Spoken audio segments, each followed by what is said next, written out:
part 2 of the BuzzBubble interview with Jeff Goodby. On the BuzzBubble. I unfortunately have to ask about Got Milk and how it came about, and the awesome Aaron Burr commercial, which won an award. How many years later won another award last year, or was put in the Hall of Fame? Put in the Hall of Fame. Yeah, it was very nice. Yeah, there are probably lots of different stories about how that came about. I know that there have been many told. My version of it, which I think is definitive, is it does teach you something about how ideas happen. I think ideas are very often just observation. It's like, wow, I noticed that this was going on around me and I just stole it and used it. And there was a meeting going on with our client, and there was a section in the meeting about what would happen if you run out of milk, and making sure that people didn't run out of milk and always had plenty of milk around the house, and that was part of our strategy. And so a planner came up to me and said, what would this section of the meeting be called? Because I have to make a board. And so I said, well, how about Got Milk? And she said, okay. And then she said, what about Got Enough Milk? Because that would be clearer. And I said, no, just leave Got Milk, it's good. So she put Got Milk on it and put it up. And during the meeting, I started thinking, that's kind of an interesting tagline. It's really bare bones, there's nothing else to it. We'd have to add everything to it. And I thought, okay, what would be cool maybe is to make films that Got Milk explains in a way. So the first one that I thought of was, I don't know if you've ever seen this old Steven Spielberg movie called Duel. It's like I will have to. Yeah, it's basically about a guy in a car who suddenly is being chased by this big semi-trailer truck. Okay. And you never see the driver of the truck, and you don't know why he's being chased by this guy. But for some reason, this guy is after him and tries to run him off the road everywhere he goes. And so it becomes like a horror movie. And eventually at the end of the movie, he figures out a way to go toward a cliff and swerve, and the truck goes off the cliff and the guy dies. But then you never see the driver. Spoiler alert. What? Sorry. Spoiler alert. Not that everybody's going to run out and get to it. I'm sorry about that. Kidding. Yeah. And so I thought to myself, what if there were two trailer trucks, two semis, and one truck is chasing the other, but you don't see what kind of trucks they are until the very end of the spot, and then you see that the truck in back is a cookie truck, and the guy's got a mouthful of cookies, and the truck in front is like a tanker of milk, and so he's chasing the milk truck, and then it says Got Milk.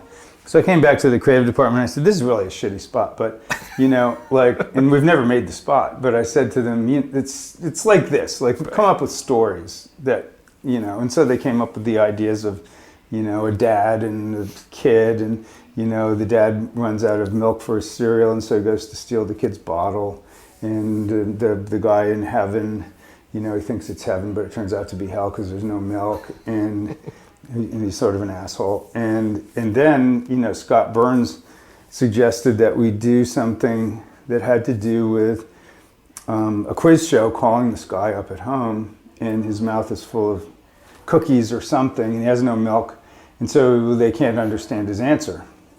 And the question that he had in the quiz show thing was, who killed Alexander Hamilton in the famous duel, and the spot that he wrote was not really comprehensible.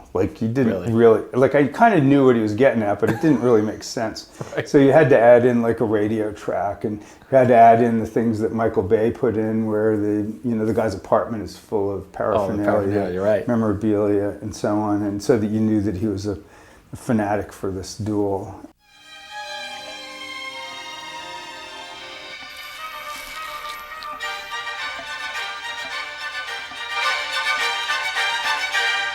And that was the Vienna Wood Dancing D, one of my all-time favorites.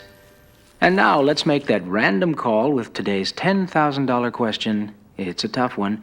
Who shot Alexander Hamilton in that famous duel? All right, let's go to the phones and see who's out there. Hello? Hello, for $10,000. Who shot... Alan Burr. Excuse me? Alan Burr. Oh, hang on, let me get some milk. I'm afraid your time is almost up. Everything. I'm sorry, maybe next time. Got milk? You know, everybody contributed something to that along the way, and it sort of got fleshed out as time went on. But you know, it was a wonderful spot because it was so complex and it had so many layers of stuff in it.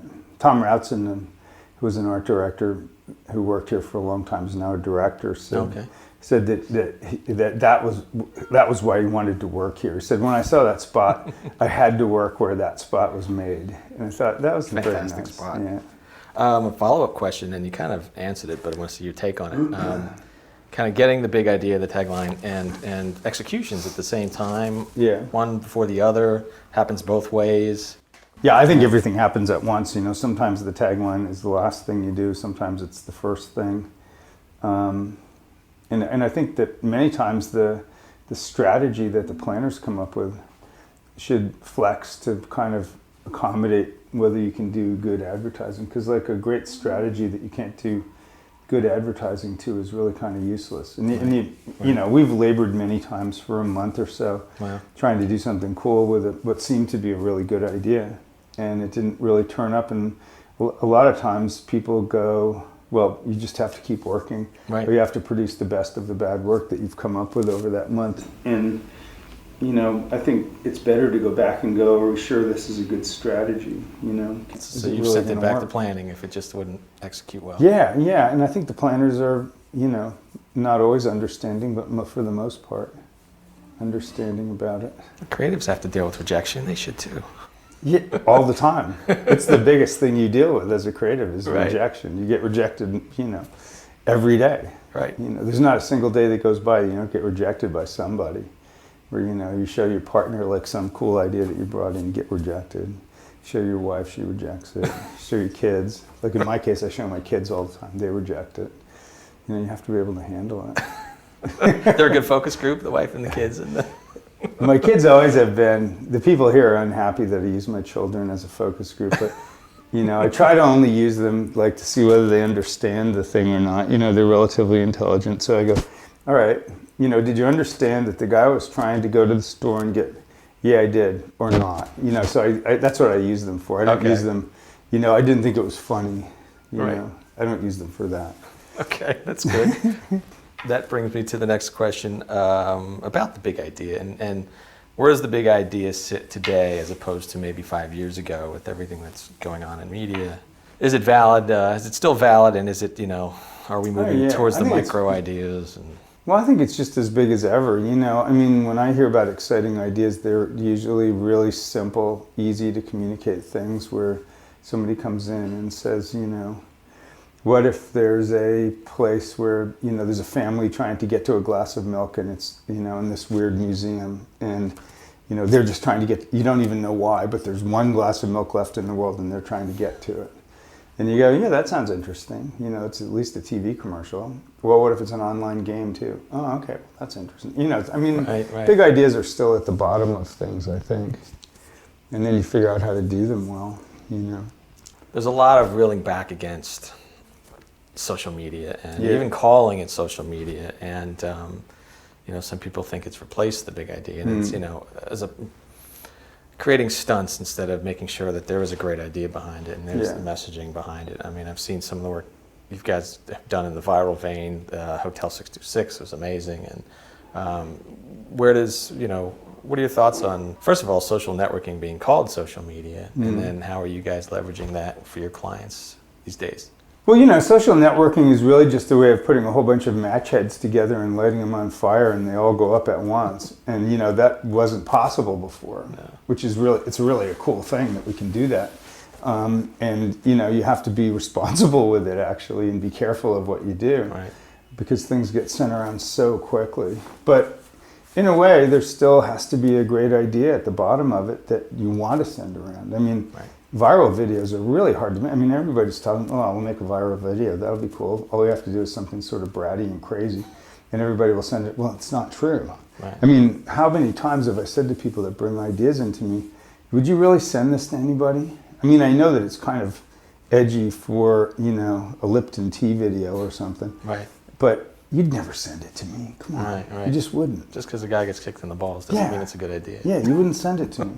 And so a lot of times I think we mistake things that are just maybe a little bit edgy for a certain client, but not really interesting in the real world, for something good, and I think that you have to be really honest with yourself about that. That's it for part 2 of the BuzzBubble with Jeff Goodby. Tune in next week for part 3 on the BuzzBubble.